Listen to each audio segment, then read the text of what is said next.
For those of you who don't know me, my name is Kelly Bulkowski, and let me share a little bit about why I do these webinars and what my purpose is. You're going to think I'm kind of goofy, but I have superpowers, and I like to share them with everyone. Now, if you're a Marvel fan like me, you're probably thinking leap tall buildings, stop bullets, or, the lasso of truth. Now, it'd be nice if I had some of those things, and I know Wonder Woman's not Marvel, but I know I'm being kind of nerdy there, but she was always my favorite growing up. So, but I did develop superpowers, and I want to share them.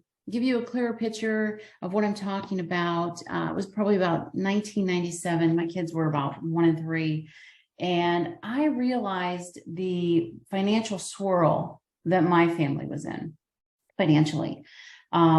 My husband at the time was a person that if he had $1 in his pocket, he wanted to spend 2. And then finding a way to pay for everything was kind of up to me, make it all happen, make it okay. So I developed survival habits, which I called superpowers, because it did help us get from month to month. At one point in time, we had 14 different credit cards. And I can remember sitting down at the dining room table, either after the kids went to bed or Saturday morning while they were watching cartoons, and trying to figure out how to stay ahead of everything. And sadly, I mastered the power of how to use checks. And at the time, you had a couple days for those to clear. So I was very good at figuring out time frames and staying ahead of everything. I had special powers which developed as far as the power of necessity.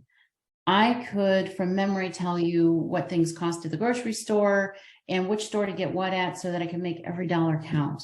I felt discouraged. I felt defeated. At that point in time, I would take walks and try to just clear my head. And I remember one time specifically going for a walk and looking down at the railroad tracks and seeing a $20 bill. And the $20 bill was wedged under a rock and up against the rail, so you could just see it. And looking at that and sobbing, because I needed that $20 that week. I needed that desperately for the grocery store. And then after the initial joy passed, there was that moment of frustration, of defeat, thinking how a $20 bill could save my family, but it could also annihilate my family if I didn't have it. And that's when I started really deciding, okay, I needed to take charge, and I needed to start using some of these powers that I had gained with understanding money and being able to harness it and start actually using things like compound interest to my advantage instead of working against me. Because with my credit cards, it had worked against me for years. So with doing that, now I see it as my mission to help others hopefully never get to that situation, and hopefully use some of these things that I learned throughout the years to benefit themselves while they're young and while they're in these stages, and can advance so they don't go through those hard times. So that's a little bit about why I do what I do. I entered the financial industry with the goal to help women with their finances, to empower them to become the best version of themselves that they can possibly be, and hopefully keep them from some of the tarnishing marks that I had myself. So with that being said, that brings us to our topic today, which is be your own bank and learn to use money to fund your own needs, financial needs, so that you don't have to count on a bank and can actually use compound interest and money to work for you. So let me go ahead and get our slideshow pulled up here. And I'm going to share my screen. So the goal is to become our own bank for 2023. And that sounds overwhelming, maybe a little bit, but we want to look and understand why that's so important.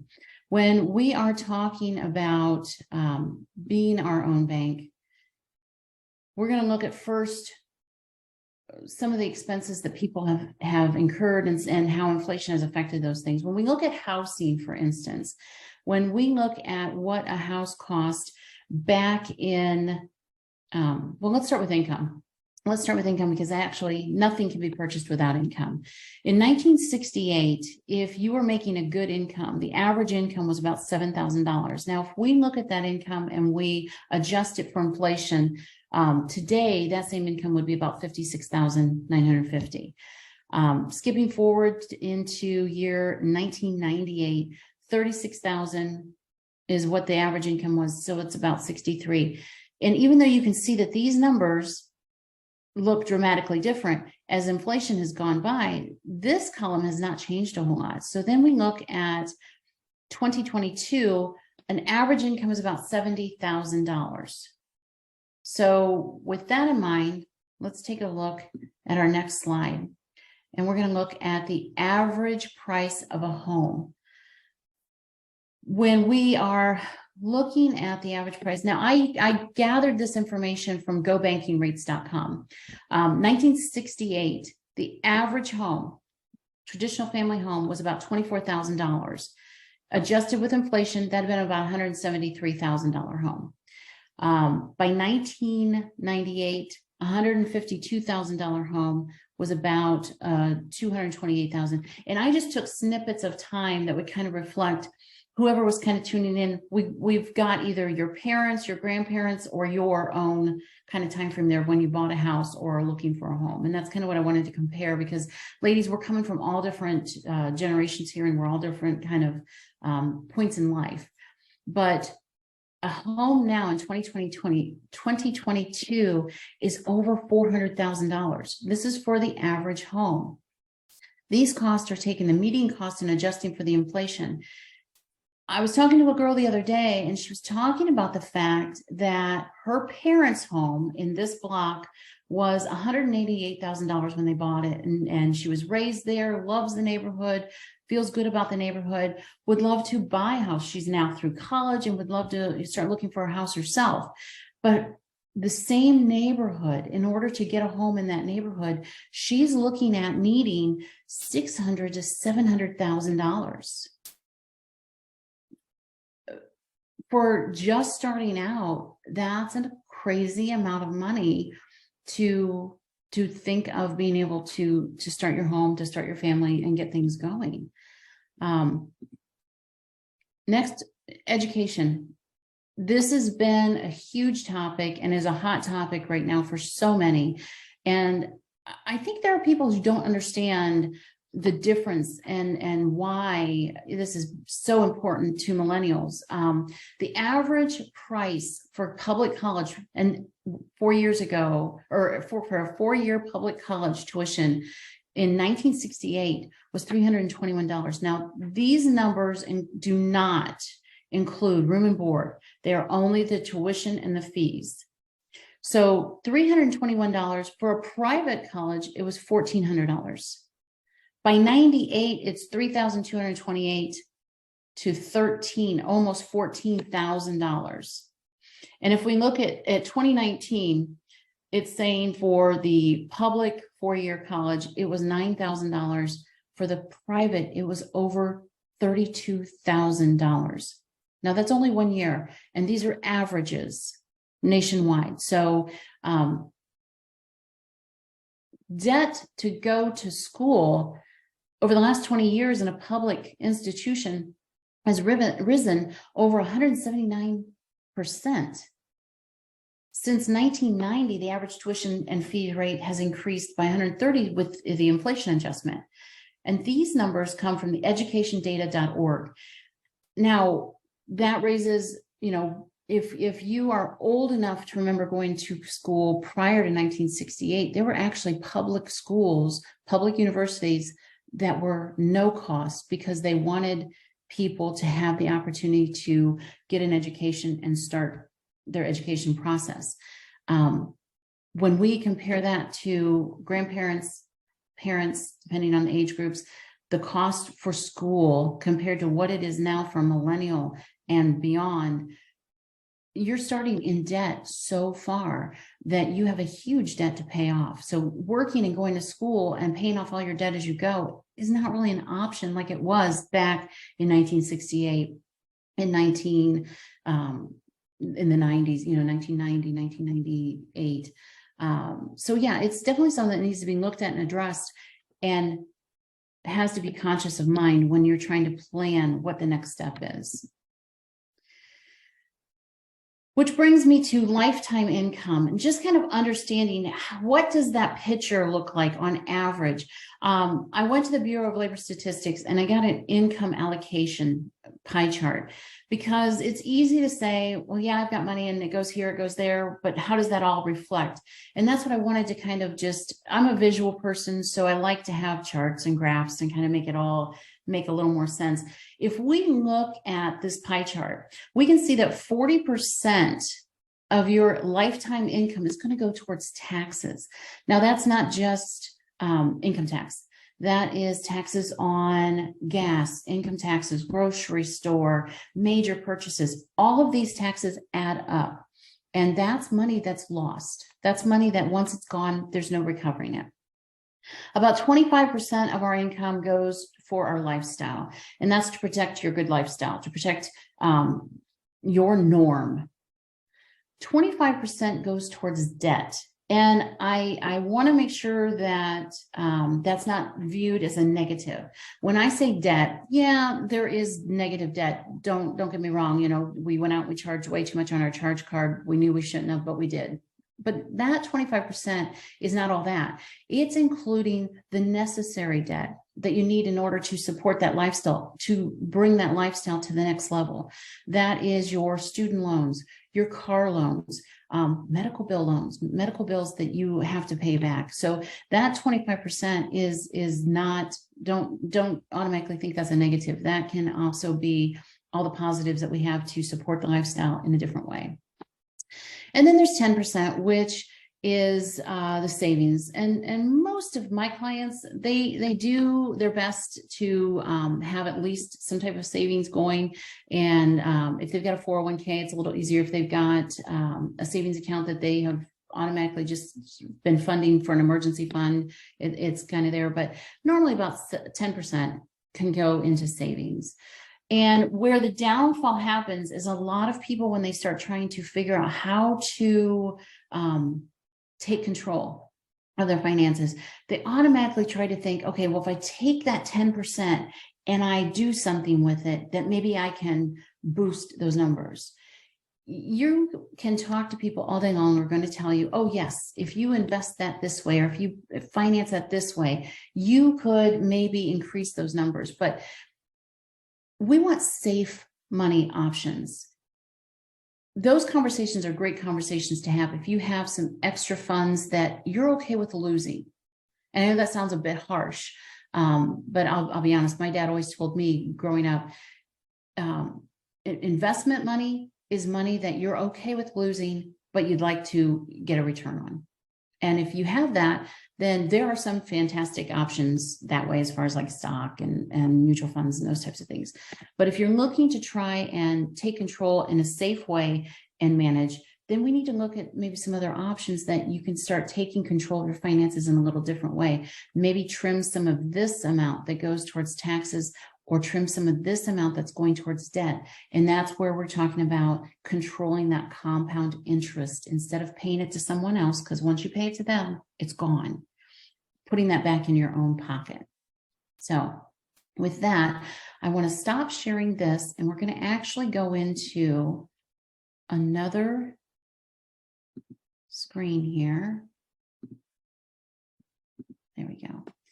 All right, so let me share this. And along the way, if you have questions, we're going to do a question and answer at the end. But if you do have some questions, feel free to throw them in the question and answers, and we will try to catch those as we go. So when I talk about trying to get ahead of some of that debt. A way that is really common, a lot of different ways to approach it is called debt snowballing. Most debt snowballs talk about taking debt and applying everything extra that you have towards the lowest debt and getting stuff paid off quicker, sooner. And that's brilliant. But the only problem with that is we want to actually become our own bank. So we want to actually approach it in a way where we can actually build a cash fund. So once we have gotten out of debt, we can actually have a cash fund to fund the next thing that we need. So let's say we need new tires for the car, instead of having to put that on the credit card. If we have a tornado, God forbid, come through, rip off our roof, we can put a new roof on there and borrow money from ourselves and not from the bank, not have to pay the compound interest, not have to pay the loan amount back to an entity, but we can fund it and then pay it back to ourselves. So that's what the little bit of difference, or a little bit of adjustment is to the thought process of the debt snowball. So the first thing we want to look at, and this number that's going to jump out. This is kind of what we've been leading up to with some of our other webinars. We've talked about credit card debt. We've talked about mortgage debt. This is kind of the enchilada here. This is kind of looking at all these things together. When we start looking at, and I just created a test client based on some things that I've seen from other clients, credit card, 2 credit card debts, a loan for an auto, and mortgage. When we put these in here and we look at what is the balance on the card or the loan, and then the interest rate that's negotiated. Now, when we look at these, we know the credit cards are going to be high. Auto loan, 6%. That looks pretty good. And then we look at the home, 4.2. Yay, you got a great loan on that. But then when we actually look at what is the actual cost for that, the interest that you pay on that, that's where the numbers actually start making a little more sense, because that interest is figured back on those things, and this is what we end up paying. So on every dollar that we pay toward paying off our debt, 33.5% is going just towards the interest. And that's the evil part. It's not that you needed an auto. It's not that you wanted a home. It's not that you had to put something on credit. We have to be fiscally responsible with credit cards, sure. But the most important thing is understanding we need to get those paid off as soon as possible, because the interest will kill us. It just eats up the money that we could be putting towards our own cash pot, and it's going toward that entity. So if we can start lowering this number, if we can get control of this number, the interest, the monthly interest, the return of interest that we have to pay, that's where we start empowering ourselves and start earning that money, because now we can take that extra money that was going towards that and put it in our own pocket and let it gain interest for us. So I hope this is all making sense, and that it's not overwhelming. So when we put in these numbers, credit card A, credit card B, auto loan, home mortgage, and we got this number, then the next thing that we want to do is, what do we have to actually apply towards the payments? And we figure, what is the minimum payment that has to go toward these bills every month in order to stay on track with them? And that's where we get this number. And then we use, what my clients do is we use an SDIC, which is a specially designed insurance contract, to actually start gaining finances or gaining money in a cash value, so that when that cash value accumulates enough, we come back and we pay off this lowest bill. Then when they pay this off, the money that was their minimum payment, they start paying back to themselves to pay back themselves back for what they borrowed from themselves. And again, now they're gaining interest and they're gaining money on their own money. When they've acquired enough to pay off the second, they borrow from themselves to pay that off and take this minimum and start funding it back to themselves, so that they are actually working toward getting their own debt paid off. So let me stop. I'm going to grab another screen here real quick that is just going to summarize all of that in a nice picture, because remember, I like pictures. I like having visual aids. So, and this is just a piece of our report, but this is something that you can do anywhere. This is just something that I help my clients with. So this shows us that if we were just making minimum payments on credit card A, it would take us 32 months to get it paid off.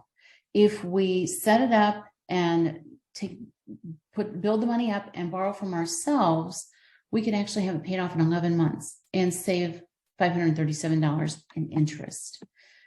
With card B, 54 months compared to 21. Auto loan, 45 months to 35. Home, 122 months to 87. And if you look, this is what it actually looks like on a timeline. And that's what you can actually then visualize and see your debt getting paid off sooner. And you can see how the money's growing for you. And at the end of paying it off, because you're doing it through an SDIC that's growing for you, now you've got a cash value build up as well, so that when it comes time for the new tires, the hot water tank, the new roof, you can actually borrow it from yourself, just like you did up here, and pay yourself back to get your own interest.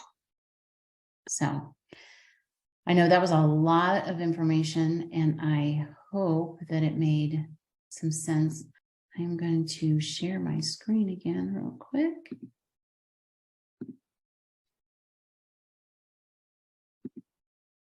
And let's go ahead. So becoming your own bank and making your finances work smarter for you is eliminating some of that tax and debt that we saw in that pie circle and giving you additional savings each month to start building your own cash value.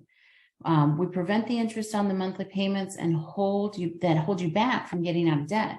If you're constantly giving that money to someone else, it's lost money forever. What we do is we try and help.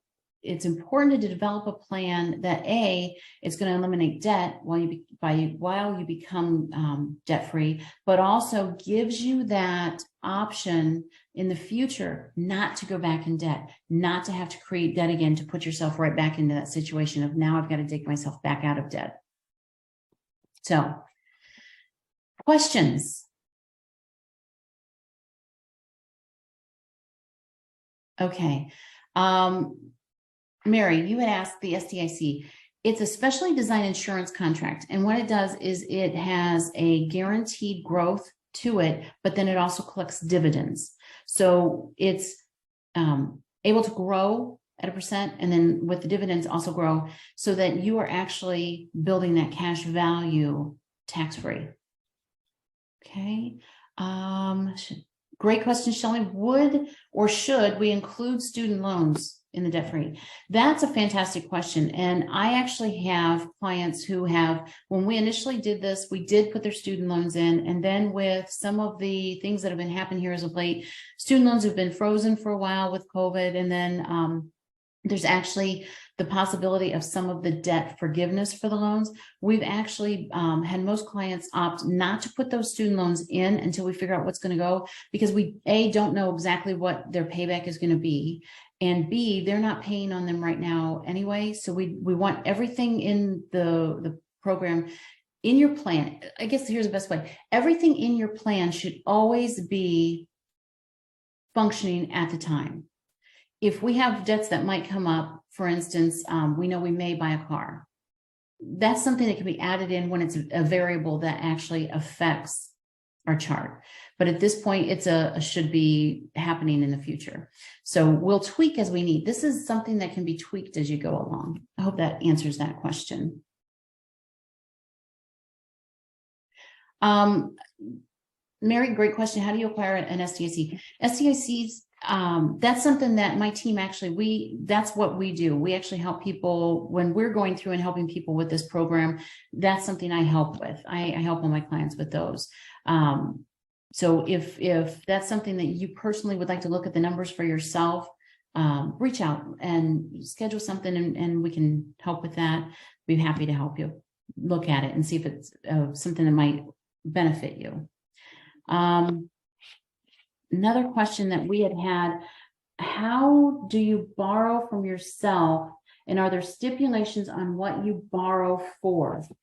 That is a fantastic question. I've had people say, you know, I wanted to do a home equity loan, but there were requirements on what I use the money for, some of these things.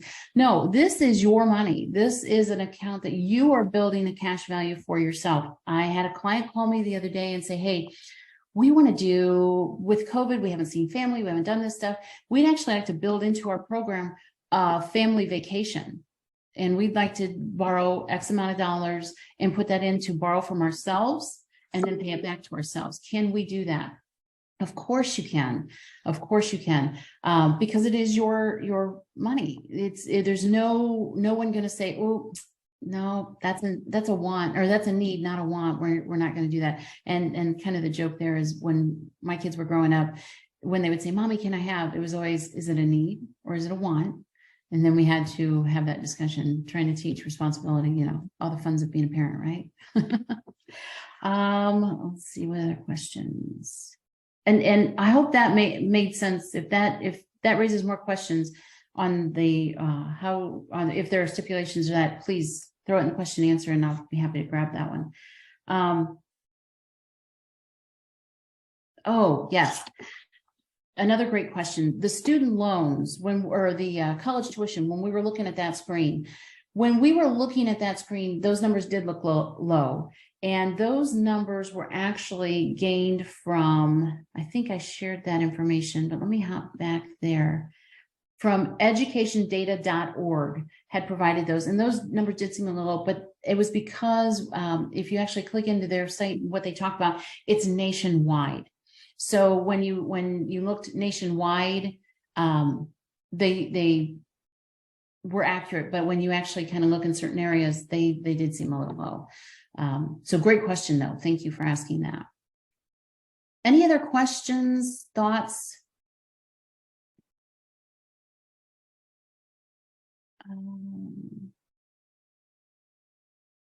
Actually, Shelley, great question. Thank you.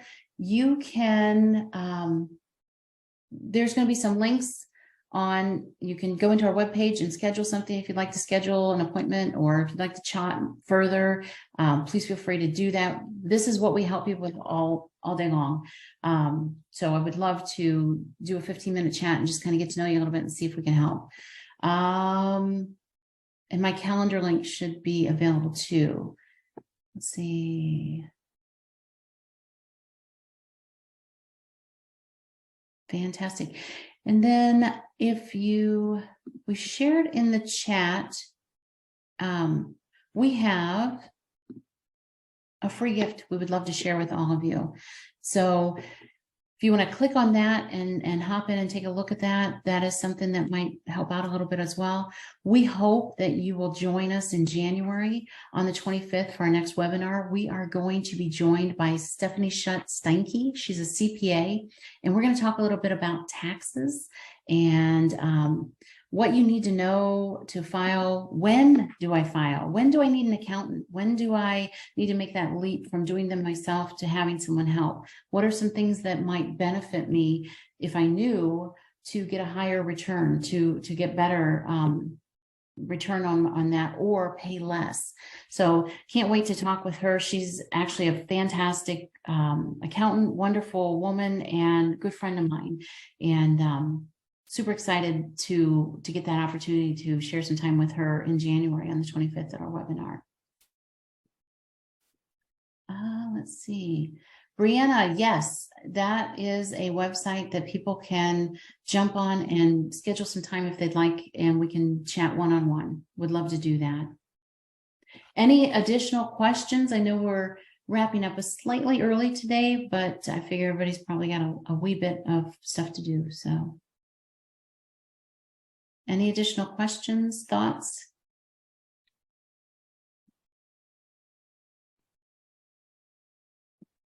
Okay, let me check over here.